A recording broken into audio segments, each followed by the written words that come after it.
Bueno, pues ya estamos entrando en temas acá en el curso, ¿verdad?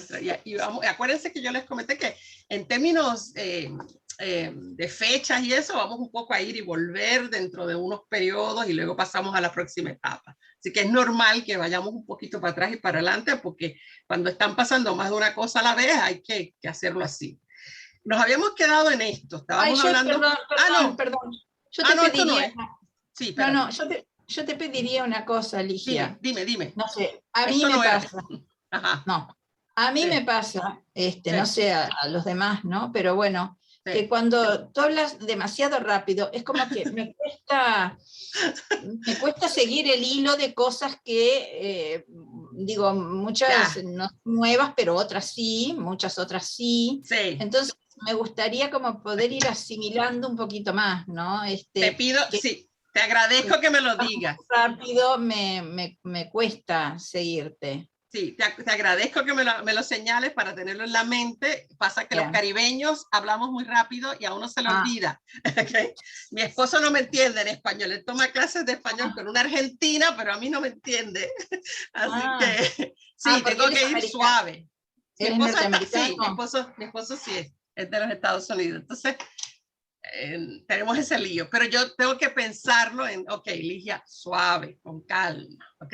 Déjame hacer un esfuerzo por ir más suave. Gracias por decirme, porque si no me lo dices, ni se me pasa por la mente. No, por eso, porque a mí es un tema que me interesa muchísimo y entonces, claro, quiero aprovecharlo. Porque... Dale, sí, dale, voy a hacer mi mejor esfuerzo. Ok, bueno, ¿Puedes aquí... silenciar, por favor? Sí, gracias. ¿Qué tal si silenciar los teléfonos, no? Sí, yo los silencio a todos desde acá, es más fácil. Después, si alguien va a decir algo luego, pues abre. Ok, dale. Ok, entonces, habíamos quedado acá. Estábamos empezando a hablar de cuando Hitler entraba al partido, ¿verdad? Déjame refrescarles un poquito lo último que habíamos visto, que era cuando él, había un partido ya al que él se integra, lo envían como un poco como espía, para que, como militar, que él era un militar que no estaba en guerra porque se había acabado la guerra, pero seguía siendo militar. Entonces él lo mandan a ver qué está pasando y resulta que él se siente muy cómodo y queda haciéndose de verdad parte de ese partido, el Partido de los Trabajadores, que se llamaba así, era el DAP, Deutsche Arbeiterpartei, el Partido de los Trabajadores, el Partido Alemán de los Trabajadores. Cuando una vez que él entra al partido, ¿ok? Es que entonces él lo va moldeando y en unos pocos años lo cambia al partido que es lo que conocemos como el partido nazi, que es el National Socialistic Deutsche Arbeiterpartei. Eso le añade el Nacional Socialistis, Partido Nacionalista Socialista. Claro, cuando decimos socialista, les recuerdo, no piensen en lo que ustedes piensan, y yo sé que también, que ustedes saben y yo sé lo que es socialismo. No es eso. Él pone este nombre sabiendo que no es lo que la gente cree que es, porque recuerden, yo les había comentado que el partido que tiene más votantes en ese momento es el socialdemócrata. Así que el poner la palabra socialismo atrae entonces a gente que eran socialdemócratas. Pero no estamos hablando de un socialismo económico, sino de es una estrategia para alcanzar votos del pueblo, del proletariado, ¿no? Del pueblo, que pudieran ser socialistas de verdad. ¿Okay? Nacional sí, porque el partido va a ser muy nacionalista, ¿no? Pero el otro... entonces, él es muy, muy buen líder. Resulta que tiene un liderato especial. Las cosas se le llaman por su nombre. Y vamos a ver cómo él logra que ese partido, que era un partido muy, muy pequeño, va a crecer y crecer y crecer bajo el liderato de Hitler. Pero vamos a ver hoy cuáles eran las condiciones de Alemania que le permiten a él usar ese liderato y ser eficiente en su liderato. Entonces, déjame ver si esto se mueve. Lo último que habíamos visto la clase pasada era que los oficiales que va a tener este partido van a ser mayormente gente joven. o sea, la tercera parte, un poco más de la tercera parte de los miembros del partido nazi van a ser menores de 30 años, y eso es significativo. Y el 65% de los miembros de los oficiales sobre todo, pero en general, son menores de 40. Hitler, particularmente al momento de convertirse en el Führer, va a tener 45 años solamente. O sea que en realidad era un hombre joven, y él muere a los 57, o sea que en realidad, relativamente joven. No son necesariamente altamente educados, pero sí vamos a encontrar que va a haber algunos con títulos, y algunos de esos oficiales por ejemplo, de la SS, que eran los que trabajan en los campos administran los campos de concentración, los campos de exterminio también, son incluso doctores a veces en filosofía. O sea, hay gente altamente educada que también fueron parte del engranaje del sistema. Así que el ser inteligente o el tener educación no necesariamente podemos pensar, pero seguro que eran solamente la gente que no tenía educación. No fue así. ¿Ok? Entonces son gentes generalmente de las clases medias, algunos de media alta, pero mayormente media y media baja. No proletariados en sí, sino medias. Clases medias son la mayoría de los que se unirán al partido. Cuando el partido ya se llame partido nazi, crea una serie de metas, ¿no? Que en todas esas metas usted ve algo de Hitler en cada una de esas metas. Pero para mostrarle algunas nada más, para que ustedes vean que 10 años antes de Hitler estar en el poder en Alemania, ya estaba ahí, había simplemente que leerlo, ¿no? Demandamos la unidad de todos los alemanes, ¿sí? Todos los alemanes en una gran Alemania. Es la idea que vamos a hablar luego aquí, que se llama el Lebensraum, que es que todos los alemanes, donde quiera que estén, todo el que habla alemán es uno, somos uno. Y debemos, de hecho, ser un solo país. Y eso será usado como una excusa para adquirir territorios de países que habían sido parte de Alemania, parte de esos países, como decir Checoslovaquia, Polonia, Hungría, Austria, países que eran básicamente parte de la esfera y que hablaban alemán. Será esa la excusa para también entrar en esos países y dominarlos. En la segunda dice, demandamos igualdad de derechos para los alemanes y la abrogación de los tratados de Versalles y de Saint-Germain. Les recuerdo que el de Saint-Germain es el que se hizo con Austria. Le hicieron uno para cada uno. El de Versalles es el que acusa a Alemania y castiga a Alemania por la Primera Guerra Mundial. Así que ellos están diciendo claramente que ese es uno de sus metas, es ignorar por completo los tratados de Versalles y de Saint-Germain. En el 4 dice, solo un camarada nacional podrá ser ciudadano. Solo alguien con sangre alemana, como si eso existiera, lo que es la sangre alemana, sin importar su fe, puede ser ciudadano. Por tanto, ningún judío puede ser ciudadano, está ahí. Cuando te dice que no puede ser ciudadano, lo que implicaba en ese momento era que no era parte de la sociedad. El 5, los no ciudadanos solo podrán vivir en Alemania como invitados, o sea, como un turista. Vives ahí, pero como si fueras un turista, sin derechos. Acá les tengo otra, la 8, dice, deberá prevenirse la inmigración futura de extranjeros. Demandamos que todos los extranjeros que han entrado desde el 2 de agosto de 1914 sean expulsados del Reich inmediatamente.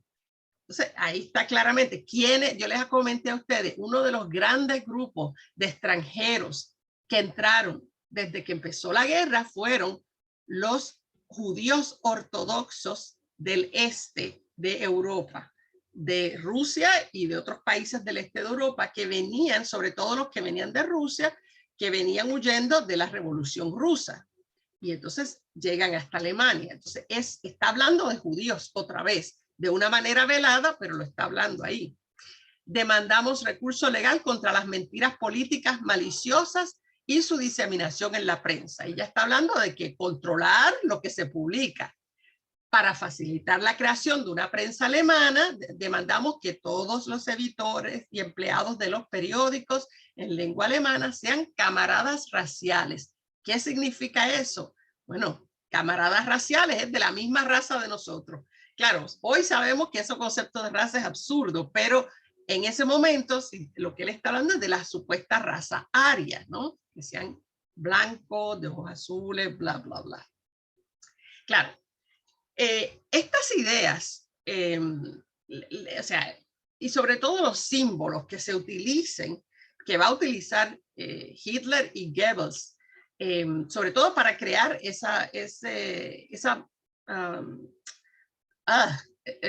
la bandera del gobierno alemán nazi, de la Alemania nazi, ese símbolo era un símbolo que ya lo había utilizado antes, desde 1917, una sociedad en Alemania que se llamaba, una sociedad privada, ¿no? De gente que se asocia, quiero decir, la sociedad Thule. Y esa era una cosa de esas extrañas que la gente, los hombres hacen, era una orden medieval de caballería rescatada de la época medieval y traída al presente al estilo alemán nórdico y bla, bla, bla, inspirada en los tiempos de Carlomagno y el Imperio Sacro Romano y todo eso. Esas son excusas que usan los hombres para juntarse y beber, eso lo sabemos, ¿verdad? Pero así fue, era una organización, un grupo de hombres que se juntaron con eso. Y ese pequeño grupo, que era un grupo exclusivo, o sea, uno no puede decir, quiero ser parte, no, tenías que entrar por invitación. Tenía como valores el nacionalismo, códigos de honor medievales y es afín con lo que los nazis quieren hacer. Así que él en realidad no inventa este símbolo, ¿ok? Mucho más allá. Ese símbolo es un símbolo de milenios atrás. Si ustedes alguna vez tienen la oportunidad de viajar a la India, podrán ver en la India ese símbolo en todas partes que haya cualquier templo, en los templos hindúes e incluso extrañamente en el Taj Mahal, en el piso, a veces hay los trabajadores que trabajaron el mármol en los pisos del Taj Mahal en la India, hacían símbolos de ellos, como decir, si Ligia estuvo aquí, pues le hacían símbolos en el mármol que apenas se notan. Hay que ponerles algo oscuro para que se note, porque el mármol es blanco y no se nota la marca que hicieron. Y hay varias veces que se ve ese símbolo, que es lo que luego será la suástica. Entonces, fíjense que la que es hindú, ¿cómo sabemos que es diferente? Porque la tienen ahí, es del sánscrito, y tiene los 4 puntitos esos que tienen entre medio así, y es un símbolo de bienestar. Es un símbolo positivo, por eso está en los templos de la India. Sin embargo, se va a tornar en otra cosa el símbolo. También me pareció interesante descubrir que eso que le llaman la cruz gamada, se le llama esa cruz, es una cruz gamada porque está volteada. Fíjense también que la de la hindú hace un cuadrado, que lo vemos cuadrado al verlo, pero la de Hitler él le da la voltea, ¿no? La voltea un poquito hacia la derecha, ¿sí? Ahora, la cruz gamada es muy similar entonces a la hindú, pero no tiene los puntitos y tiene un último ahí como que se enreda otra vez. Ahí la ven en la mano derecha, ahí ven cómo la representaban los aztecas. Es un círculo solar, o sea que probablemente vino la hindú viene también de un símbolo solar, porque bienestar y el sol es fácil de asociar, ¿no? Así que por ahí va la cosa. Ahora ustedes me dirán, pero vean acá, ¿y qué tiene que ver la Alemania nazi con la India? ¿Por qué van a tener el mismo símbolo? ¿Por qué resulta? Porque en realidad es un círculo ario. ¿Sí? Es el círculo, un símbolo, perdón, estoy loquita. un símbolo ario. Y resulta que los hindúes son arios también. Son dos pueblos arios. Y ustedes me dirán, pero es que los hindúes no son rubios y de ojos azules, pero son arios, porque como fueron arios que emigraron, y ahora les muestro, tengo acá el mapa, espera, ay, a ver qué esta cosa. Ese pueblo ario, que también se le llama indoeuropeo, parte de ese pueblo terminó yendo a la Europa del norte, se murió a la parte norte de Europa, centro-norte de Europa. También hubo otros grupos que alrededor del año 1500, antes de la era común, llegaron a la parte norte de la India. ¿Ok? Eran unos pueblos nómadas, obviamente, y en su peregrinar, algunos de estos grupos, de hecho, el último grupo que se conoce, que llegó al, o sea, que el último del que tenemos constancia, fue el que en el año 1500, antes de la era común, llega al norte de la India. Y como eran unos pueblos nómadas y llevaban ganado, eran pueblos ganaderos, de hecho, todas sus transacciones las hacían en vacas. Así, casi como aquí podría ser casi, ¿no? Y capaz que aquí lo hicieron alguna vez, no estoy clara. No sé si ustedes saben que en los desiertos de África, los tribus bereberes hacen negocio en camellos. Y es frecuente en Arabia Saudita, por ejemplo, que se calculen los valores del dinero en cuántos camellos esto significa. Así que eran un pueblo como decir, por eso, porque para ellos las vacas eran tan importantes, de ahí es que se mezcla con la religión hindú y la vaca es un animal sagrado. Ahí ven, ahí les di un pedacito de lo que mis amigos llaman, para burlarse de mí, que me dicen que yo tengo un vasto cúmulo de conocimiento inservible. Pues ahí tienen una gotita de conocimiento inservible sobre las vacas sagradas en India. Volviendo acá, ¿ven? Ahí ven la migración aria cuando se mueve hacia abajo y entra a la India. Mayormente fue en la parte norte de India, lo que es hoy Pakistán e India, porque luego se dividió pues, ahí. Entonces, volviendo a Hitler, ¿no? Él hace una movida muy importante que apenas se comenta en los libros y lo hace bien temprano, en el 1921. Hitler sabe que él ya se ha convertido en el orador estrella del partido, ¿sí? Que él, imagínense, cuando iban a hacer una actividad del partido, él era el último de los oradores, que es lo que siempre se hace con el orador que todo el mundo está esperando para que la gente no se vaya. Entonces él era el orador estrella. Y sabiendo eso, le pone presión al partido para consolidar su liderazgo y quedarse él como el líder único. Y les dice, me retiro del partido, a menos que me permitan le da un ultimátum. Pide unas 4 cosas. Y tienen 8 días para contestarme. Y si no me dicen que sí a estas 4 cosas, me voy. ¿Qué eran las 4 cosas? Que el partido de Múnich, él se incorpora al partido en Múnich. Que ese partido de Múnich fuera hegemónico, que no tuviera que obedecer los otros partidos, las que eran, recuerden que era el Partido de los Trabajadores y ahora es Partido Nacional Socialista de los Trabajadores. Se le cambia el nombre, pero todavía está en realidad donde único tenía buena cantidad de miembros era allí, en Múnich. ¿Okay? Entonces él dice que nuestro partido en Múnich sea hegemónico, que nosotros no tengamos que coordinar con los otros, nosotros por nosotros mismos seamos autonómicos. Segundo, darle a él el poder de eliminar a las personas que él decidía que eran grupos o personas no gratas. Tercero, tenía que ser él el presidente, obvio.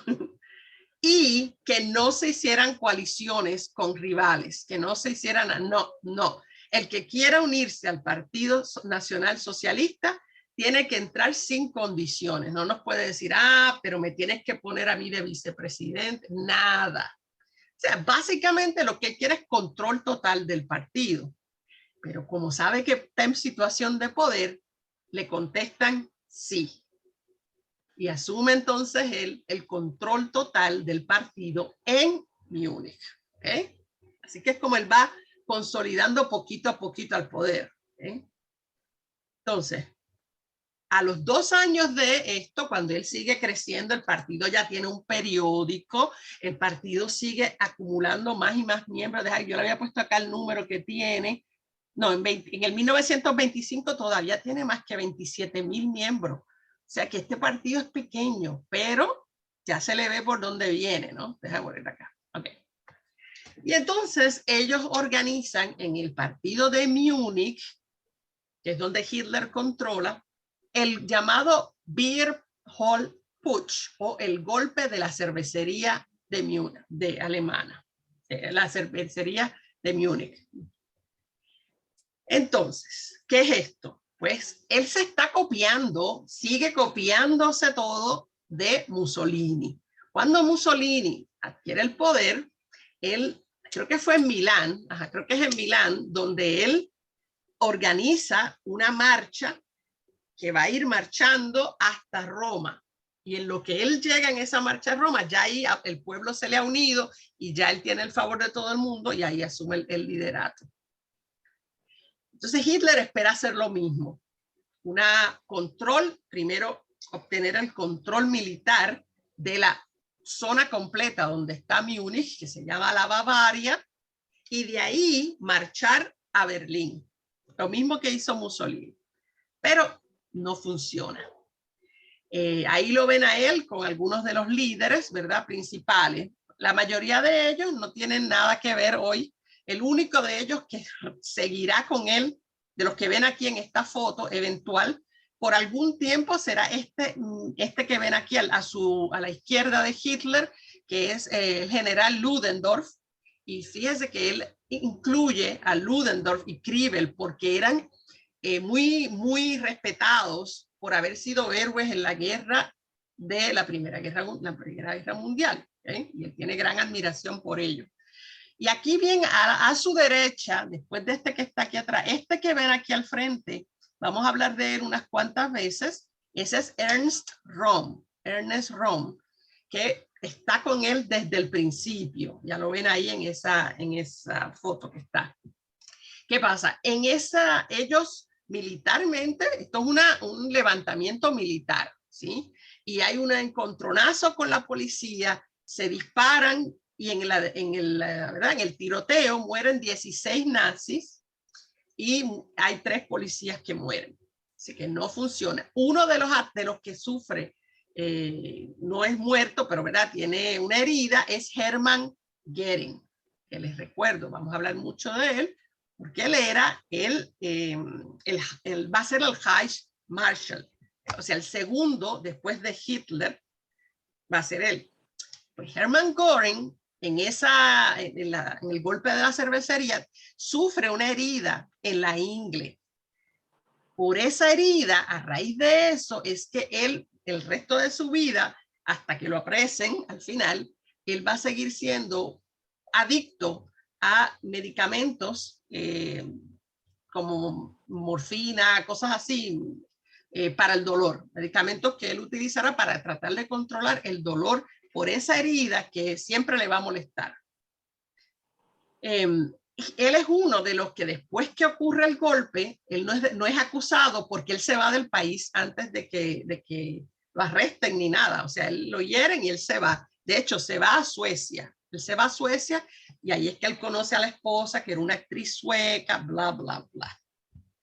Entonces, luego hablaremos quizá de eso. Entonces, otros también que fueron heridos se van. Todo el que pudo, eso fue, o sea, como no funcionó, arrancó todo el mundo a huir para el extranjero. Unos se fueron a Austria, otros a Suecia, pero Hitler se queda. Y Hitler va a tener su juicio y va a tomar un tiempo, ¿ves? Porque esto fue como en el 23, en noviembre del 23, y el juicio va a ser entre febrero y marzo del 1924. O sea, que tarda un ratito en lo que llegue el juicio. Entonces, él es uno de los acusados, hay 40 acusados, de alta traición, incluyendo a Ernest Röhm, que les mencioné. Si él lo encontrasen culpable, como él no es alemán, él es austriaco, lo pueden expulsar del país. ¿Ah? Así que él tiene también ese otro problemita, ¿verdad? De que si lo encontrasen culpable. Pero para la sorpresa de todos, los que no lo conocían bien, Hitler no utiliza el tiempo que se le otorga para dirigirse al tribunal para defenderse. No se defiende para nada. Acepta que él estaba ahí y que se hizo esto y bla, bla, bla. Usa la tribuna para discutir los motivos por los cuales organizó esto y para básicamente hacer propaganda para el partido nazi. Habla de lo que el partido propone, acusan al sistema democrático que les han impuesto al terminar la Primera Guerra, acusa al sistema de ser el problema que Alemania tiene y acusa a el Tratado de Versalles de ser la causa para los problemas económicos que Alemania está sufriendo. Ahora, les ¿recuerdan aquella crisis que hablamos? Del que el dinero cada vez valía menos y menos y cada vez para comprar un pedazo de pan había que llevar billones de marcos. Eso está empezando, o sea, en el peor año fue el 1923 de esa crisis. Así que fíjense que no es una casualidad. Ellos escogen hacer ese movimiento en ese momento porque saben que hay un descontento del pueblo y ellos esperaban que el pueblo se les uniera, pero no se les unió, no funcionó. Sin embargo, él utiliza hábilmente el juicio para tener exposición, porque la prensa va a reportar todo lo que él va a decir en ese juicio. Y él utiliza el juicio para hacerse campaña, básicamente. Su argumento es que el partido no estaba actuando en contra de Alemania, sino a favor de Alemania, porque el sistema hay que eliminarlo, ese sistema democrático hay que eliminarlo y hay que zafar de todas las acusaciones y las imposiciones del Tratado de Versalles para poder progresar, para que el país salga de la crisis. Cada vez que él habla y ¡bravo! Todo el mundo le aplaude. Este es un orador extraordinario, ¿no? Entonces logra enamorar a su público, que es un público altamente educado. Estamos hablando del tribunal, ¿no? Abogados, jueces, y bueno, el tema es que aunque el país era una democracia, recuerden que era una democracia impuesta.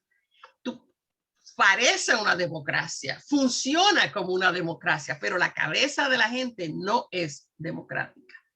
Y lo que vamos a ver es que los jueces que vieron este caso son antidemocráticos. Y cuando él habla mal del sistema democrático, les encanta, les encanta.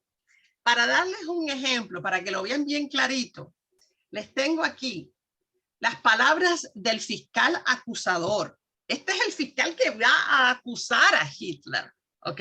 El apellido es Stanglen. Y él, antes de empezar, cuando le dan esa oportunidad de abrir el caso, él abre el caso contra Hitler diciendo esto. Es preciso reconocer, hablando de Hitler, su honrado propósito de resucitar la fe en la causa alemana en un pueblo desarmado y oprimido. Ayudado por sus peculiares dotes oratorias, ha llevado a cabo una significativa labor. Sería injusto calificarlo de demagogo a causa de la autenticidad de sus convicciones y la desinteresada entrega a la tarea por él mismo elegida. Su vida privada la ha mantenido siempre limpia, lo que le merece especial reconocimiento. Hitler es una persona altamente dotada, que partiendo de bases humildes ha conquistado una prestigiosa posición en la vida pública a través de un trabajo serio y duro. Ese es el fiscal que lo está acusando. Es una apología a Hitler, básicamente. Entonces, no nos debe extrañar que los jueces, o sea, estaban todos a su favor. Al final están todos a su favor. Él usa todas sus habilidades y logra esto. No nos sorprende entonces que aunque lo encuentren culpable, porque caramba, hay que encontrarlo culpable, hizo un levantamiento, ¿no? Sin embargo, le dan una sentencia mínima, lo mínimo que le podían dar, que son 5 años, pero con la posibilidad de indulto, que lo indultarán. Ya ahí se sabe que lo van a indultar. Rom, Ludendorff, Frick, esos salen inocentes. Claro, lo negativo supuestamente, pero vamos a ver que lo va a saber utilizar Hitler y Goebbels para su beneficio, es que el partido lo declaran ilegal. La democracia, ¿ok? Como el partido nazi fue el que organizó esto, el partido es ilegal. Quiere decir que para seguir funcionando, porque va a seguir funcionando, lo hace clandestinamente, ¿ok? El llevarlo a la clandestinidad lo hace más atractivo todavía para la gente joven, ¿no? Es un partido clandestino, ¿no? El periódico, que es el Volkischer Beobachter, se declara ilegal. Más interesante todavía, imprimirlo clandestinamente, pasarlo de mano en mano, o sea, se vuelve todavía más interesante. Y lo que va a hacer, fíjense, Hitler se le impide, en el 1924, al año siguiente, o sea, el mismo año, a los 9 meses de estar preso, le dan una libertad condicional, ¿ok? Por 4 años, y en esos 4 años se le impide hacer discursos. Fíjense que están castigando el verbo, ¿no? Él es un líder por su oratoria, pues lo que vamos a hacer es que no le vamos a permitir hacer discursos. Pero ¿qué hace Hitler? ¿Qué hace el partido? Consiguieron a un hombre que hablaba, que era austriaco también, y que tenía un acento similar al de Hitler, y le pagan a este hombre cada vez que hacen una actividad de esas ilegales, ¿verdad? Del partido, clandestina, le pagan a este hombre para que él lea los discursos que Hitler escribe. Entonces, no está Hitler en persona, pero hay un tipo con un acento muy similar y todo el mundo sabe que las palabras las escribió Hitler. Y este tipo es un medio actor y lo hace lo más parecido posible a Hitler. No se parece físicamente, pero la voz y el acento se parecen. Así que al final utilizan el castigo para su beneficio. Tan es así que Hitler, el haber sido puesto en prisión por 9 meses, le viene súper bien en su currículo, porque ahora él es una víctima del sistema, ¿no? Lo han convertido en un mártir de la causa. Y se vuelve todavía más famoso. El estar en todos los periódicos le da todavía más renombre, ¿verdad? Ahora, como persona en su cabecita, ¿verdad? Sabemos que Hitler después de que esto no funcionó, él trató de hacer una revolución armada y no funcionó. Y él decide, bueno, la próxima vez no lo voy a hacer armado, lo vamos a hacer legalmente. Vamos a entrar al poder usando el sistema por medios legales para que no nos pase esto otra vez. El tipo rápidamente cambia su modus operandi y decide que esto hay que irlo logrando legalmente. Y así va a ser. Hitler entra al poder legalmente, no es un golpe de Estado, como él quiso hacer aquí. Esto hubiera sido un golpe de Estado. Pero decide, no, esto no va a funcionar, tenemos que hacerlo legalmente. Y esa ahora es la meta, legalmente. ¿Okay? Mantengan eso en la cabeza porque lo vamos a ir viendo. Como les dije, todo lo que es el castigo lo utilizan a beneficio del partido nazi. Va a estar 9 meses prisionero, pero no se crean que está prisionero en un calabozo. Nada, este es el calabozo de Hitler. Esta foto que ven aquí es una habitación, sí, tiene reja en las ventanas, como pueden ver, ¿verdad? Porque para que no se pueda escapar. Pero él recibe visitas, tiene un saloncito, acá lo ven aquí abajo con sus amigos, que vienen a visitarlo y a charlar con él. Ahí ven a este que está aquí, que es Rudolf Hess, que vamos a hablar de él más tarde, que va a ser su secretario, porque Rudolf Hess está ahí también, y viene, o sea, él viene todo el tiempo y toma notas. Hitler, mientras está preso, le dicta a Rudolf Hess el libro Mein Kampf, Mi lucha. Él lo dicta en la cárcel. O sea que le dieron el tiempo a Hitler de escribir su libro. O sea, todos los castigos resulta que van en contra de lo que se esperaba lograr. Aquí lo ven a él vestido en su Lederhosen, que el Lederhosen es esa, espérate, me fue para atrás. Es esa ropa que usan en los Alpes, ¿verdad? Ustedes lo han visto, lo usan los austriacos, lo usan a veces los suizos también, los que viven en los Alpes, que es de cuero, ¿verdad? Una ropa de un pantaloncito corto de cuero. No hay fotos, no he visto fotos de él con el pantaloncito corto, pero ahí lo ven lo que tiene. Es un Lederhosen. Ahí él, como les digo, él lee el periódico todos los días, él va dictando su libro, recibe visitas. O sea, no es una prisión como lo que ustedes pueden imaginarse. Y así es como él escribe 2 tomos. Este libro sale en 2 tomos, a veces luego se hacen unas ediciones de los 2 tomos juntos. Ya cuando Hitler entre al poder, ya el libro va a haber sido traducido a 9 idiomas y haber vendido 5.2 millones de copias. En todo el periodo hasta su muerte, solo en Alemania se vendieron 67 millones de copias de Mein Kampf, que se considera como decir la Biblia del Tercer Reich. Mein Kampf quiere decir mi lucha, ¿ok? Y ahí ven una de las primeras ediciones de Mein Kampf. Y ¿por qué vende tanto? Hay un truco ahí, hay truco.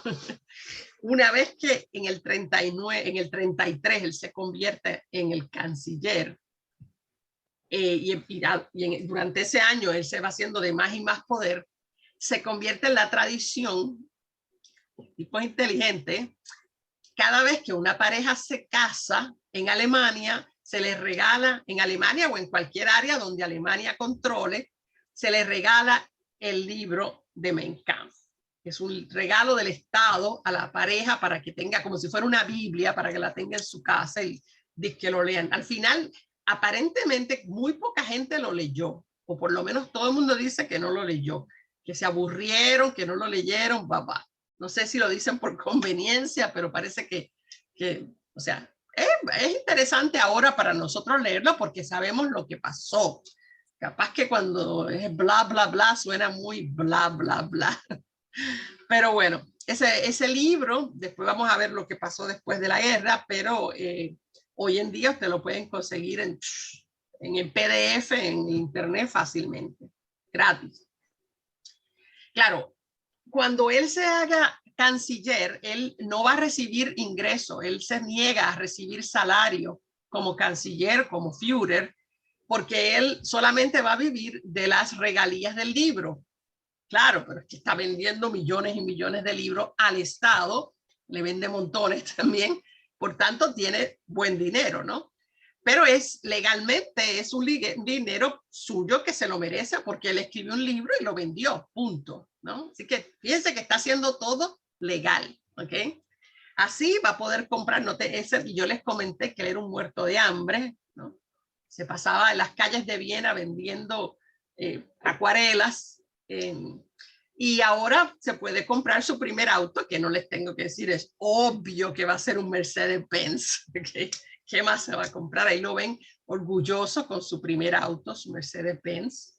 Esto él lo tiene antes de ser Führer. Y luego va a poder entonces comprar con su dinero propio la mansión de Obersalzberg, que es la que ven aquí. La vamos a ver muchas veces, fotografías de él en Obersalzberg. Es su lugar favorito, es en los Alpes.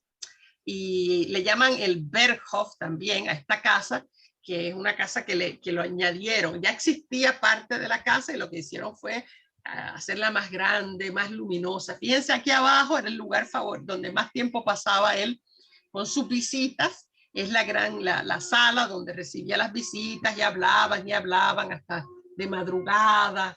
Hable. Eso todo esto es en el Obersalzberg. Entonces, a ver dónde estoy. Ok, entonces, ¿qué pasa? Ya él está cuando él está en ese momento en que él está preso, está bregando cosas, él hace el beer push, luego lo apresan, todo. Mientras eso está pasando en Alemania, lo que ha ocurrido es que el gobierno decide que con la crisis, ¿se acuerdan que les comenté? La crisis donde el dinero no tiene ningún valor en Alemania, ¿cómo rayos van a pagar ellos las reparaciones que les habían impuesto los aliados, las potencias aliadas después de la Primera Guerra? No tienen dinero. Entonces los aliados le dicen, bueno, no me lo tienes que pagar todo en dinero, me puedes pagar con madera, me puedes pagar con carbón, pero deciden que no pueden y dejan de pagar. Dicen, no podemos pagar, punto, no vamos a pagar. Eso tiene consecuencias, porque recuerden que el Tratado de Versalles es todo punitivo contra ellos. Espérate, déjame silenciar aquí. Hay un teléfono por ahí. Ups, okay. Quiere decir eso que va a haber una consecuencia, porque tenía que pagar. Y como no paga, ese año de 1923, entonces los franceses que estaban aquí, miren el mapa que está aquí abajo, ¿ok?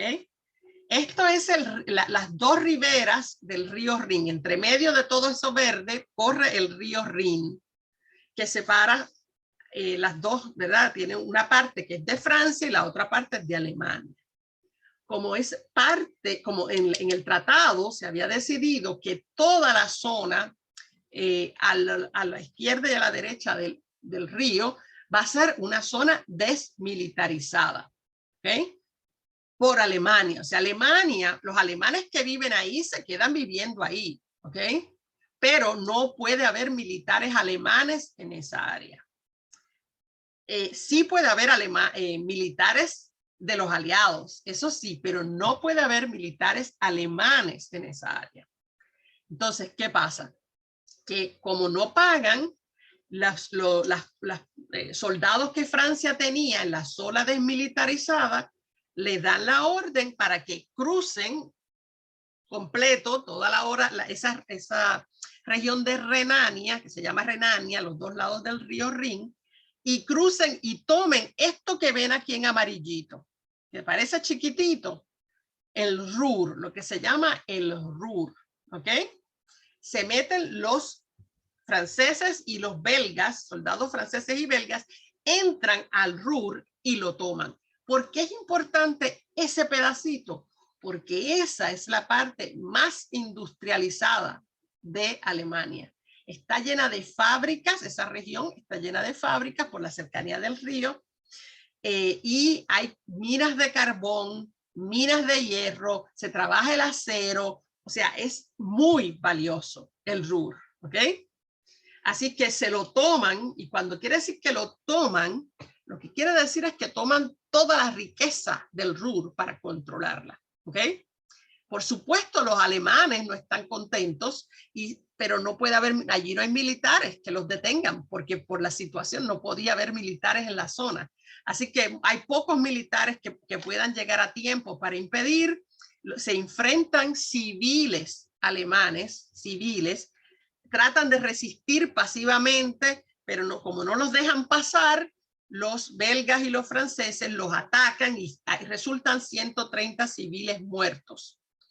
Aquí a la derecha, en esta foto, ustedes ven las protestas dentro del Ruhr, la gente que vivía en el Ruhr pidiendo que se salgan esa gente. Y lo que dicen esos carteles es: el Ruhr sigue siendo alemán, aunque esté tomado, porque está siendo tomado por los franceses y los belgas. ¿Ok?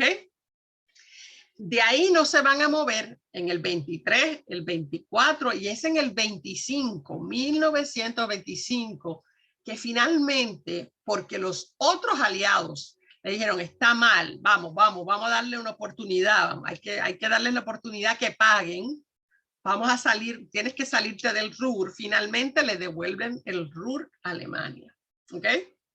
Así que estas son cosas que están pasando mientras Hitler está preso, está lidiando con el, o sea, primero el caso, todo eso. Esto es lo que está pasando. ¿Ok?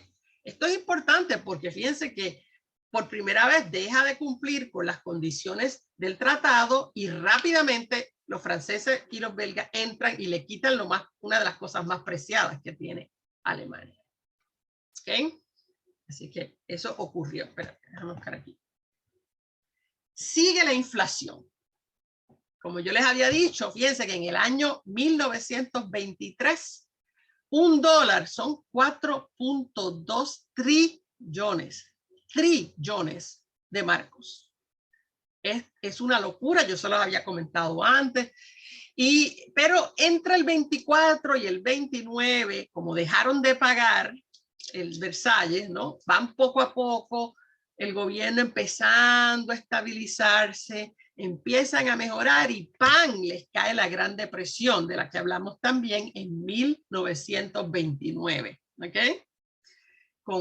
Y ahí, acá abajo ven cómo en 1929 tenían alrededor de 2 millones de desempleados, a los cuales se les siguen sumando. O sea, que quiere decir, al año siguiente ya tienen 5, al año siguiente ya tienen 10 millones, al otro año ya tienen 15.5 millones. O sea, es adicional, se les siguen sumando, no pueden salir de la crisis, de la cantidad enorme de gente desempleada.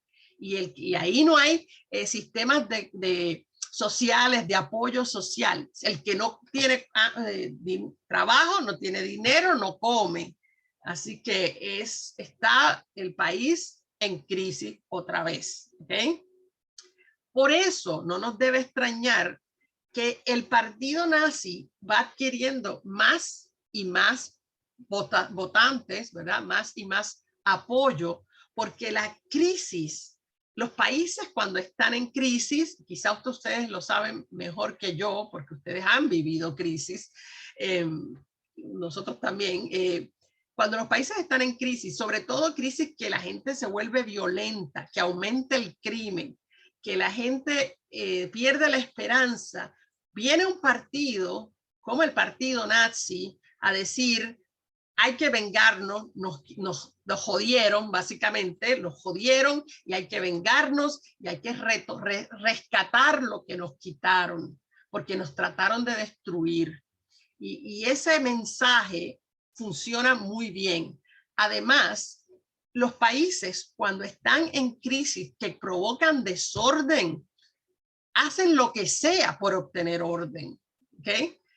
Y lo que sea, muchas veces son gobiernos autocráticos, ¿no? Gobiernos dictatoriales a veces o militares, gobiernos que traigan orden, porque la gente se pone ansiosa, sobre todo los comerciantes necesitan orden.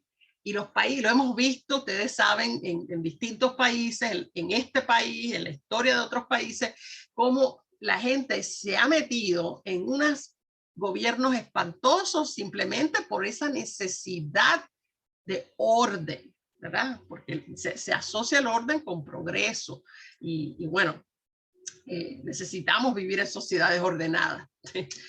Entonces, pero todavía el partido nazi sigue creciendo, pero de a poquito. Miren, en el 1928, ¿ok?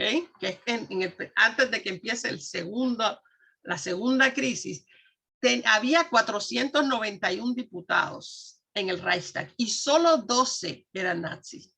Nada, 2.6%. Es un partido que no tiene suficiente poder. ¿Okay? El Reichstag es el parlamento alemán. Sin embargo, los socialdemócratas tenían 153. Ahí pueden comparar y ver que el pueblo sigue todavía apoyando a los socialdemócratas porque están más o menos calmando la crisis del 23, pero no saben que viene ahora la crisis del 29, que esa va a ser como si fuera un huracán.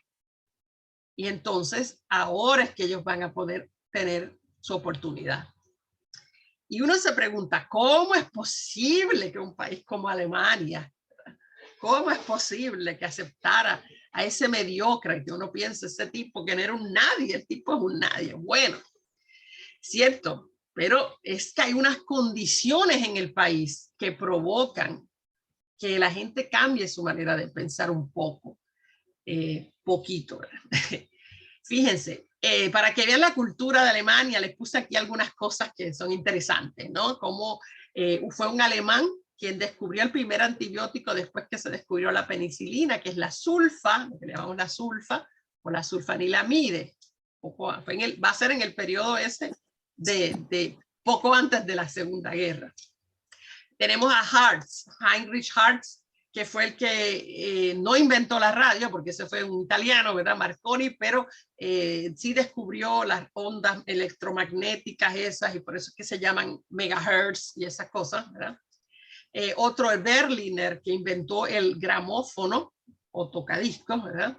La escuela Bauhaus de diseño, que aquí hay muchos edificios que son de la escuela Bauhaus, era la escuela de diseño de arquitectura más famosa de todo el siglo XX y bueno, era alemana. Fíjense que no es casualidad que su auge termina en el 1933 cuando Hitler se convierte en canciller. Y acá les tengo más cosas. Me puse a buscar y uno siempre aparece otra cosa. En 1805 fue un alemán quien descubrió la morfina, crea la morfina en un laboratorio, ¿verdad? La morfina, que va a ser imprescindible en las guerras ¿verdad? Cuando hay gente herida, para aliviarles el dolor en lo que llega la ayuda. En el 1827, otro alemán de apellido Merck creó la primera empresa farmacéutica del mundo que todavía existe hoy, que es la Merck Farmacéutica. En 1859, Charles Pfizer y su primo fundaron la Pfizer, la farmacéutica Pfizer en Estados Unidos. Así que es la que hoy nos dio las vacunas, ¿no? Así que fueron alemanes, todo esto eran alemanes, eran altamente adelantados en química y farmacéutica. Y la famosa Bayer, ¿verdad? Que conocemos por la pastilla de aspirina, es parte de IB Farben, que es una compañía de la que vamos a hablar muchísimas veces aquí, porque va a ser 100% nazi, ¿okay? Va a apoyar al nazismo totalmente. Y esa compañía ya en el 63 ya estaba comercializando, y encontré hasta el anuncio aquí, un producto que se usaba para la tos y se le daba a los niños, como pueden ver en el anuncio, que el producto se llamaba heroína, ¿ok? Y efectivamente, era un jarabe que tenía heroína, sí, calma la tos, calma todo, lo calmaba todo. y bueno, eran productos todos alemanes, ¿sí? Así que estamos hablando de un país. Si vamos a la literatura y a la filosofía, los alemanes eran reconocidísimos por el amor que sentían por la literatura. Y acá no les estoy poniendo el amor a la ópera, el amor a la música. O sea, los alemanes eran el país considerado el país de alta cultura, de más alta cultura en Europa en estos tiempos. Bueno, ahí les puse algunos libros nada más que todos conocemos, ¿no? Algunos autores que todos conocemos y o sea, siguen siendo fundamentales, ¿no? Y que eran todos alemanes. Así que, ¿cómo es posible? Si yo tuviera que escoger 5 elementos para explicar por qué, ¿cómo es posible que Alemania, la sofisticada Alemania, aceptara un partido totalitario? Hay varias razones, ¿ok? Como les decía, el nazismo les trae orden al caos y había un caos, ¿ok? Eso es bien poderoso. Segundo, esa cultura alemana, además de ser tan alta y tan sofisticada, siempre tuvo antes, mucho antes, propensidad, y tiene hoy, propensidad al orden. A los alemanes les encanta que les den órdenes y se sienten orgullosos de seguir las órdenes totalmente. ¿Okay? Si ustedes han leído Hannah Arendt, ¿verdad? Que vamos a hablar de ella después, por la banalidad, el tema de la banalidad, ¿verdad? Ella cuando ella estudia a Eichmann, a Adolf Eichmann, él era el funcionario ideal. Él cumplía las órdenes y él, con el orgullo que él en su juicio va a decir, yo cumplí mis órdenes al pie de la letra. Si tú tienes una sociedad que considera eso un valor, es muy fácil caer en un gobierno totalitario, porque eso es lo que hace el gobierno totalitario. Les da órdenes y ellos tienen que obedecer. Y mientras mejor obedezcan, mejor ciudadanos son. Es como que perfecto, era la combinación perfecta. Los alemanes ya tenían el prejuicio racial y ya eran antisemitas y ya se creían que eran racialmente superiores antes de Hitler. Él no se inventa nada de eso, él lo utiliza, ¿okay? Pero no se lo inventó, eso estaba ahí ya. La humillación, y eso es muy poderoso. El país había sido humillado, lleva años sufriendo esa humillación después de que terminaron la Primera Guerra y que injustamente se les culpó por esa guerra. Esa humillación es muy importante y tiene, por ejemplo, si fuéramos a ver hoy en día, tiene mucho que ver con lo que está pasando con Putin y Rusia, ¿sí? Porque Rusia ha sido humillada otra vez y otra vez y otra vez. Y la gente se sorprende de que él haya decidido hacer algo finalmente, porque lleva cuántos años lleva diciendo, no sigan, no me sigan cucando, no sigan, hasta que dijo, chao, ya, nos vamos a defender. Entonces, tiene mucho que ver con eso. A los países, y todavía no aprende, todavía no, bueno, Estados Unidos nunca aprende nada porque no reflexiona, pero hay que aprender eso. A los países no se les humilla, porque a la larga se las van a cobrar. Se las van a cobrar. Como les había dicho antes, otro factor importante. En este momento, en toda Europa, incluso en los Estados Unidos, hay más preocupación porque los comunistas no vengan, o sea, que no tomen el poder los comunistas, a que entre cualquiera otro. Los fascistas está bien, comunistas jamás. Entonces, eso le abre la puerta a los nazis para entrar y ser reconocidos y ser, ¿verdad? Por lo menos no son comunistas, ¿no? Y por último, no podemos descartarlo como algo sin importancia, porque se imaginaron la cantidad de libros que yo he leído de personas que estuvieron cerca de Hitler, las declaraciones, hasta las secretarias, los libros de los ballets, de los que lo ayudaban a vestirse, libros escritos por el chofer, libros por el fotógrafo. Todos hablan de la personalidad hipnótica de Hitler. Y quizás el mejor ejemplo que puedo usar para describir esto es Albert Speer. Albert Speer, para los que no conozcan bien, era un arquitecto que Hitler trae bajo su ala, y Hitler va a ser como que su mentor y cada vez le va a dar más poder y más poder dentro del gobierno nazi.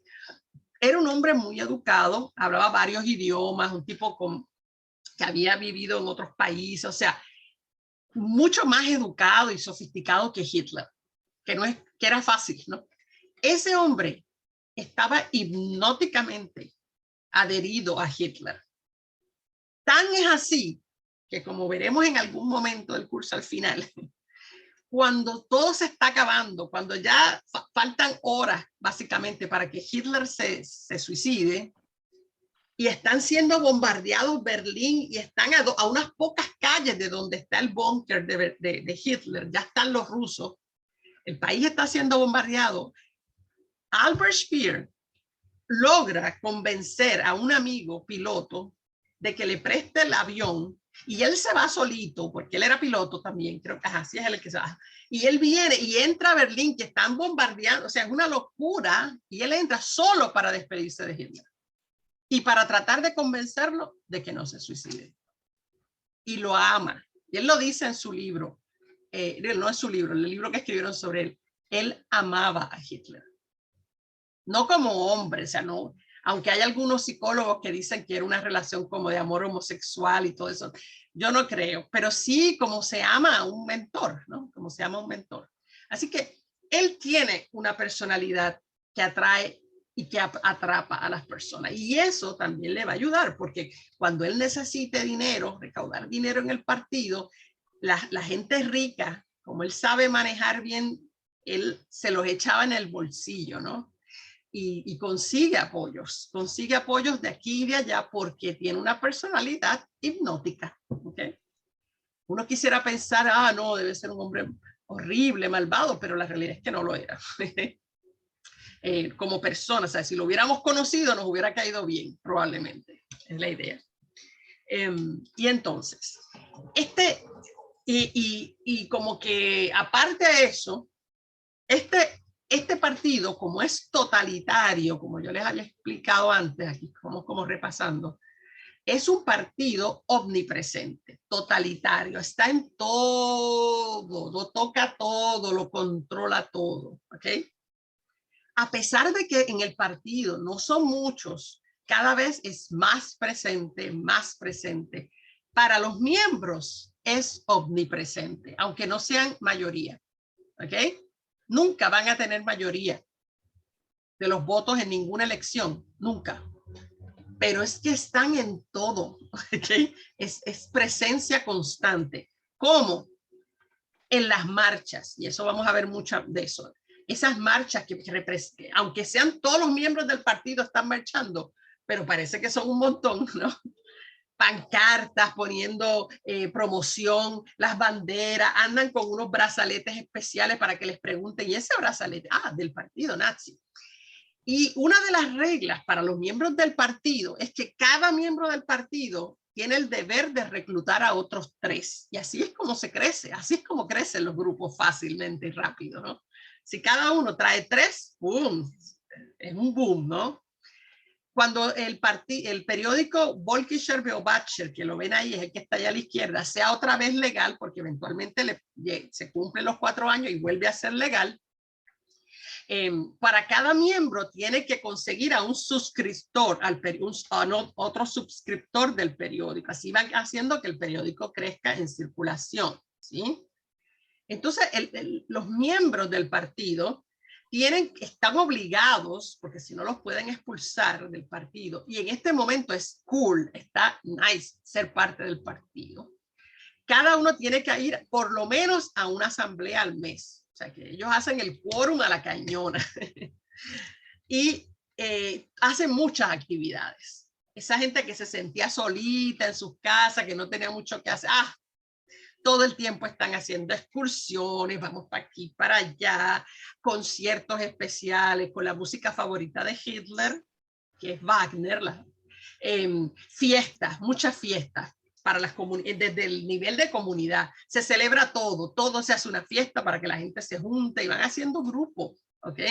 Fiestas de Navidad, la fiesta del solsticio, como les pongo acá, porque el objetivo es que el partido sustituya a las religiones en la vida de la gente. Sí, o sea, no quiere decir que no van a poder tener religión, nunca va a ser prohibido tener religión, pero poco a poco, con todas estas actividades, es como si se copiaran lo que hacen las iglesias, ¿no? Las iglesias que más crecen son las que tienen muchas actividades, que la gente está activa todo el tiempo haciendo y allá y traen a otro y ta. Eso es lo que está haciendo. Es como si les robara el librito de instrucciones a las religiones. Así que ellos están sustituyendo en la vida de la gente a las religiones. Ahí empiezan a usar esa banda, ¿verdad? La banda que se pone en el hombro con el símbolo nazi, y entonces ya es como que todo el mundo quiere estar en ese grupo, ¿no? Sobre todo la gente joven, que es tontona y se lo copia todo, pues así. Ya voy cuadrando. Ahora, espérate. Déjame silenciar. Ok, ya. Entonces, ¿cómo? Ahí tengo un ejemplo, porque escogí uno, cómo la élite alemana visualiza a los nazis. La élite, quiero decir, la élite, la nobleza, porque había nobles alemanes, condes y toda esa bobería. Ahí hay un conde, dice, el nacionalsocialismo es un delirio de las clases medias bajas de Alemania. Sin embargo, el veneno de su enfermedad puede traer consigo la ruina de Alemania y de Europa por las próximas décadas. El tipo lo vio venir. Sin embargo, lo descarta, lo mira sin importancia porque piensa, esto es algo de las clases medias bajas. Nosotros no vamos a ser parte de eso, pero no va a hacer falta. Y por último, para cerrar, porque luego la clase que viene, vamos a entrar con las elecciones. Vamos a ver cómo Hitler adquiere el poder. Eso es lo que vamos a ver en la clase que viene, ¿verdad? Cómo legalmente, porque él va a hacerlo todo legalmente, va a llegar al poder. ¿Ok? Para que entiendan cómo es posible. Bueno, Alemania, en esta democracia que comienza en el 1919, en esa constitución que se crea, va a tener elecciones presidenciales cada 7 años, que son mucho más largas que acá, los periodos presidenciales, son de 7 años. Sin embargo, el presidente no es el que gobierna día a día, es más que nada el jefe de Estado.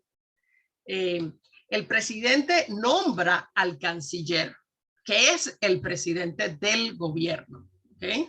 Así que no sé cómo comparar, quizás un poco como en Inglaterra, como en Gran Bretaña, ¿no? Que la reina es la jefa del Estado.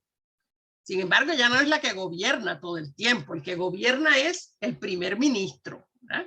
Que ahora es el Boris Johnson este. Él es el que gobierna. Pero si al presidente le parece mal lo que está haciendo Boris Johnson, es chao Boris Johnson, ¿okay?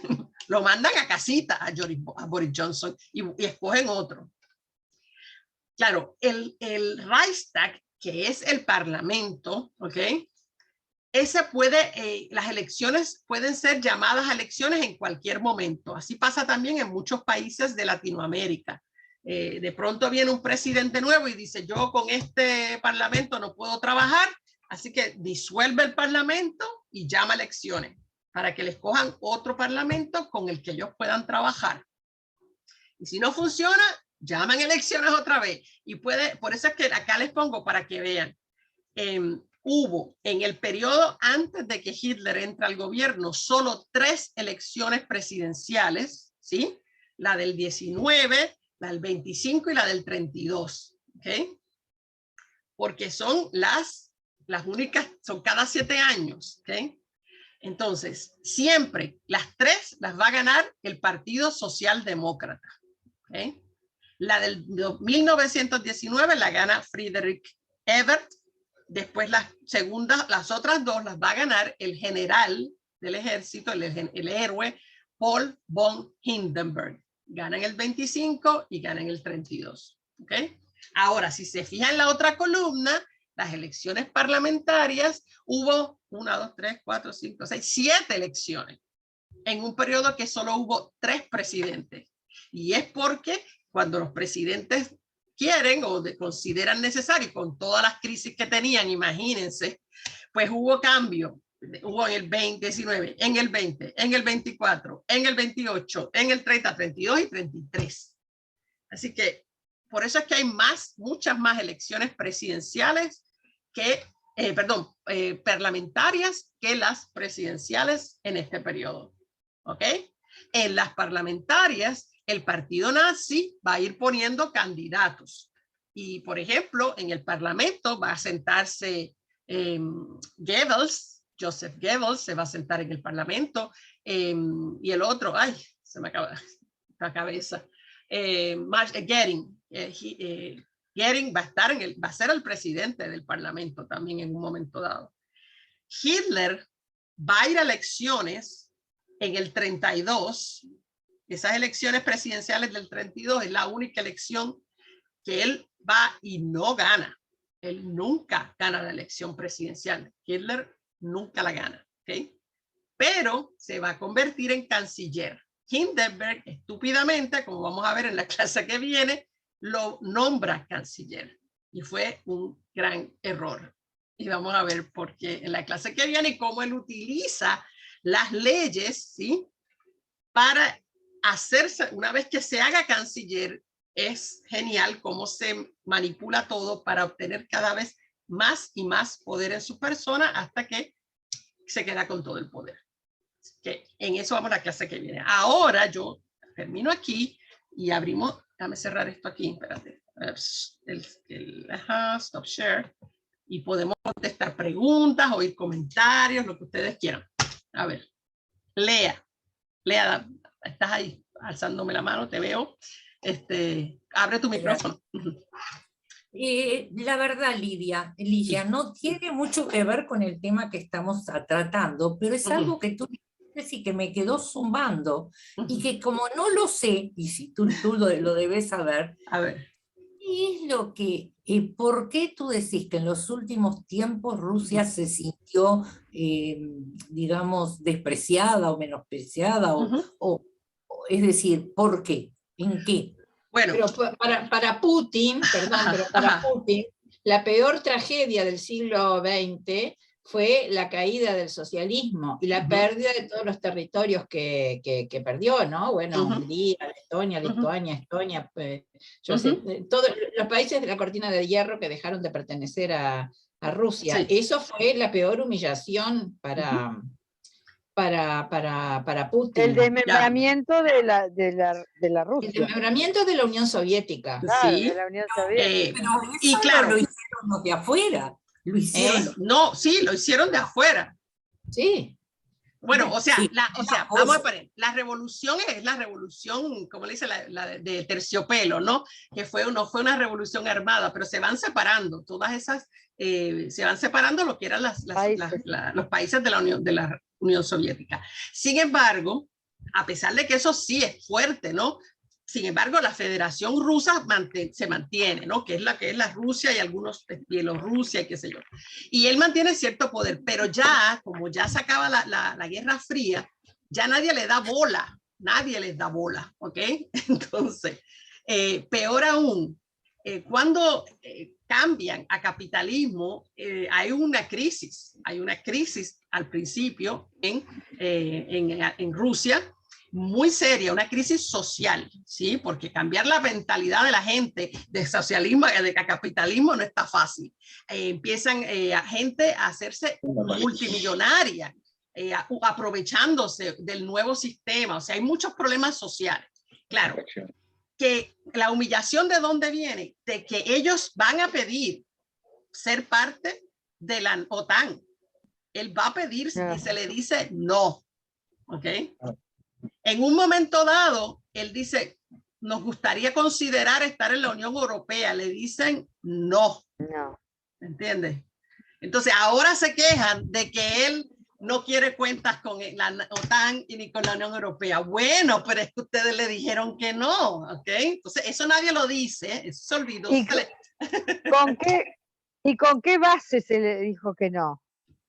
Siempre Europa ha temido el poderío ruso, por buena razón, porque es muy poderoso, y además la competencia, más que nada la competencia económica que hace Rusia. Entonces eso, sumado a que Estados Unidos nunca dejó, o sea, la Guerra Fría acabó para el resto del mundo, pero no para Estados Unidos. Les digo de verdad, mis estudiantes en Estados Unidos no sabían que Rusia no es comunista, no lo saben, los americanos no lo saben. Estoy hablando de gente de 30 y 40 años, no lo saben. Me decía, yo en los trabajos le ponía, pónganme los 5 países que son socialistas o que tienen gobiernos comunistas. Pónganme cuáles son los 5. Invariablemente, por más que se lo repetía, me ponían otra vez a Rusia. Yo, pero por Dios, ¿cuántas veces se lo tengo que decir? No, Rusia no es. Y dale con Rusia y dale con Rusia. Y es que eso para los restos del mundo siguió siendo así. Claro, cualquier ruso que viaje a Estados Unidos lo siente, la gente los rechaza, la gente los ve como comunistas. Y ellos están ahí todos locos. ¿Qué pasa? No quieren hacer negocios con Rusia. Entonces, para contrarrestar esa humillación, todos esos billonarios rusos han comprado medio Estados Unidos. Medio Estados Unidos lo han comprado como para darle ahí. Y los americanos muchos no lo saben, pero cuando sale a la luz pública la gente se pone histérica. ¿Qué es un ruso? Y es un poco la venganza, una venganza así chiquita, con cuchillito de palo. Pero, espérate, esto tiene un eco ahí brutal. Sí, ¿verdad? Si acaso sale de nuevo un eco, los silencio otra vez y van abriendo poco a poco. Usted que dice Liliana Cabrera, pero no es Liliana Cabrera y se me olvida el nombre. Juan. Espérate, déjame silenciar a todos primero y me abres otra vez el tuyo, ¿ok? Déjame, ¿cómo era que silenciaba acá? No, espérate, que estoy loca. Aquí. Ok. Porque hay un eco. Ahora, abre el micrófono, por favor. Usted, el que tiene la manito alzada en la computadora. El micrófono está a la mano izquierda abajo en la pantalla, a la último de la izquierda. Ahí. Escucha, sí. Un dato que a lo mejor puede interesar es que mañana Hitler estaría cumpliendo años. Sí, ¿verdad? Nació un 20 de abril. Sí. Dato no menor para alguien que le interese hacer algún tipo de ¿Cuántos años tendría? No, estaría re viejísimo. No es posible. Pero, digo, me quedé pensando en una cosa y es un poco, digo, yo estoy un poco en contra de esa caracterización que se hace, se suele hacer, y tiene una procedencia muy anglosajona de atribuirle a los alemanes determinadas características o ciertas predisposiciones que están lejos de ser confirmadas, ¿verdad? Entonces, hay una enumeración de factores psicológicos que aparentemente favorecerían el surgimiento del nazismo, cierto, pero muy importante también, que supongo que, me imagino que después lo veremos, hay una alta burguesía muy poderosa, presionando, con intereses muy definidos también, a la cual Hitler escuchó, a la cual de alguna manera apoyaron. Sí, y van a hacer negocio con la hay guerra. necesidades económicas ahí, Sí, digo, factores económicos de muchísimo peso, que van más allá, digamos, de lo que puede ser las convicciones, digamos, nacionalsocialistas, ¿no? Digo, hay varios grupos económicos. Esos no van a ser nazis de corazón, sino de conveniencia. Sí. Exactamente, pero fueron de alguna manera los que armaron. Ahí está, exactamente. Sí, vamos a ver algunos de esos en las farmacias. Porque ese factor es muy importante. Digo, sí, lo vamos a ver. Hay que juntarlo porque Hitler lo junta muy inteligentemente y los pone a trabajar para él y para su partido. ¿no? Así es. Y a muchos los conquista incluso, ¿no? Sí, digo, sí, los seduce, pero digo, pero el dinero vino de ahí, ¿no? Sí. Mucho dinero. Sí, Había que hacer, armar un ejército, formar una oficialidad, etcétera, etcétera. Armamento, imagínate. Claro, porque digo, esa necesidad de espacio vital que está en el plan de Hitler se sustenta, digo, no con una gran convicción o con mucha fe, sino con todo esto, lo cual yo estoy mencionando. ¿no? Claro. Eso sí, nada más. cómo no. Muy bien, gracias. Sí, vamos a hablar un poco más de esas compañías y cómo utilizaron incluso a los judíos de los campos trabajando para ellos en sus compañías también, porque era mano de obra gratis y el gobierno se la provee, ¿no? Gratis no, se la da barata, no se la da gratis, se la cobra. Claro. Dale, Lucía, dime, que tienes la manito puesta. No, yo también no tiene que ver tanto con la clase, o sí, Ajá, a ver. pero me enganché con la pregunta respecto a lo de Rusia. Y sí, siempre tenía la interrogante de todos los países que se independizaron primeramente de la Unión Soviética, Estonia, Lituania, bueno, no sé los nombres, digo, ¿cómo se determinaron en ese momento las fronteras y quién los apoyó en ese momento para independizarse? Bueno, ya ellos habían existido antes. Cuando termina la Primera Guerra Mundial, ¿sí? Ya ellos se separan, ¿ok?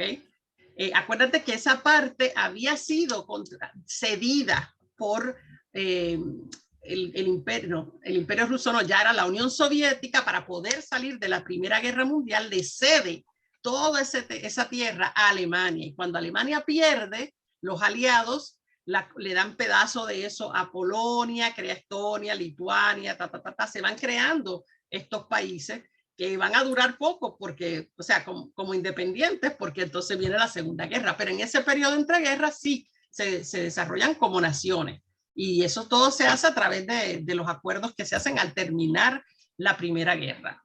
Todos los acuerdos de los aliados, ¿no? Que van concediendo terreno. Esos países los dividen para que haya como una contención, o sea, que Rusia no fuera tan grande.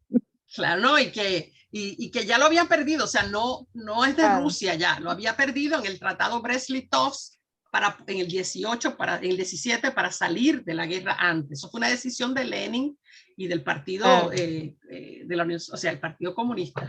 Así que ya estaban ahí, por eso es que están separados, pero de corta duración va a ser, porque entonces luego pasan a ser tomados después de la Primera Guerra, después de la Segunda Guerra, van a convertirse en parte de la Unión Soviética, otra vez. Así que va a ser. Se los dan de nuevo. Sí. Gracias. Ya. Ajá, Elena, dime. Abre el micrófono, Elena. Sí, no, yo quería decir un poco con lo que decía Juan, ¿no? Sí. En definitiva es como se dice así vulgarmente, por la plata baila el mono, ¿no? Porque si se quiere, siempre se habla de acá, en este país y de este país, así como de una cantidad más, como la educación, ¿no? En la medida en que funciona y funciona bien, permite justamente la habilitación del pensamiento y el poder discernir entre lo que es conveniente y lo que no es conveniente y demás, ¿no? Sin embargo, pese a ser un pueblo extremadamente culto, como sin duda lo eran los alemanes, ¿no? Licenciados en filosofía, en esto y en lo otro, de todas maneras, digamos, los terminó seduciendo Hitler, yo no sé, digo... Porque ellos porque no apelan a la inteligencia, apelan a los sentimientos. Son como una religión, ¿viste? Hay gente que muy inteligente, que puede ser muy creyente de religiones que nos parecerían absurdas, y tiene que ver porque son dos cosas distintas en el ser humano, la lógica, ¿verdad? Todo lo que es lo lógico y lo que es emocional. Y lo emocional va por otro camino. Y si un líder le da por el lado emocional, la gente es más pasional, o sea, ahí es que está la pasión, en la parte más emotiva, ¿no? De la gente. Por eso es que los miedos son tan útiles en la política, porque esos miedos no son racionales, no tienen que ser racionales. Se pueden inventar cualquier cosa de que, va a pasar esto, y te pueden meter miedo con cosas, y la gente, si se lo cree, ¡pum!, se vuelven fanáticos de cualquier cosa. Es muy fácil, a pesar de que sean inteligentes. Es como otra, yo diría, no sé, yo no soy psicóloga, pero es como otra dimensión que todos tenemos, la dimensión emocional. Y bueno, yo conozco gente muy inteligente que con algunos problemas de familia, lo que sea, se desmoronan, pero se desmoronan totalmente. Y uno dice, pero piensa que no es y no, es que es otra cosa. No sé, eso pienso yo, no sé. No sé si aquí hay algún psicólogo que me pueda corregir, pero eso, mi experiencia es esa. Es paralelo. Sí, pero va por otro como separado, o sea, es paralelo, como dice, físico, es paralelo, exacto, sí. Es Correcto. físico, mental y emocional, espiritual, digo. Así que si tenés tres niveles, ahí van. Y emocionalmente, el emocional colectivo de los alemanes está pisoteado. En ese momento estaba pisoteado, muy pisoteado.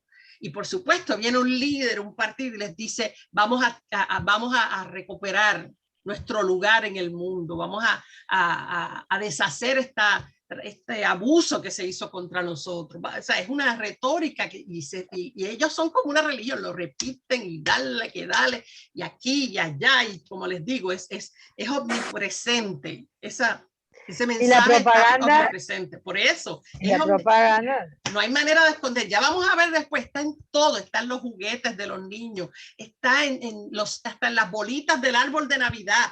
O sea, todo van a hacer un bizcocho en forma de suástica, son los bizcochos. Bizcocho no, es que ustedes le dicen los pasteles de cumpleaños, al pastel en forma de suástica. Es constante, es una cosa tan fuerte, esos 12 años, incluso empieza menos, pero una vez que él está en el poder, eso es incesante. Y pues, probaron que el ser un pueblo educado no era suficiente. Además, también las clases que lo siguen más son esas clases medias bajas, que no son las más educadas, ¿verdad? Tampoco.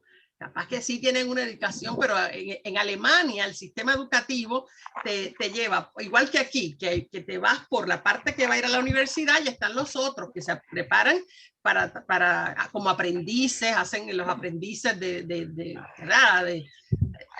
destrezas, aprenden destrezas. Entonces no tienen esa sofisticación. Oficios. Exacto. Sí. Así que esa gente siempre es vulnerable. Porque esos también tienen un pensamiento que llega hasta cierto nivel, no han aprendido a pensar más allá de ciertos niveles y son fresas fáciles, ¿no? Desafortunadamente. Es mucho más complejo, no decir, porque esta sociedad tiene toda esta gente famosa, eso no es suficiente porque esos son elites, elite política, elite académica, elite económica, elite. No sé, no sé, ¿cómo es que dicen? El país de los tuertos, ¿cómo es? Ajá, el país de los ciegos, el tuerto es rey, ¿no? El tuerto es rey.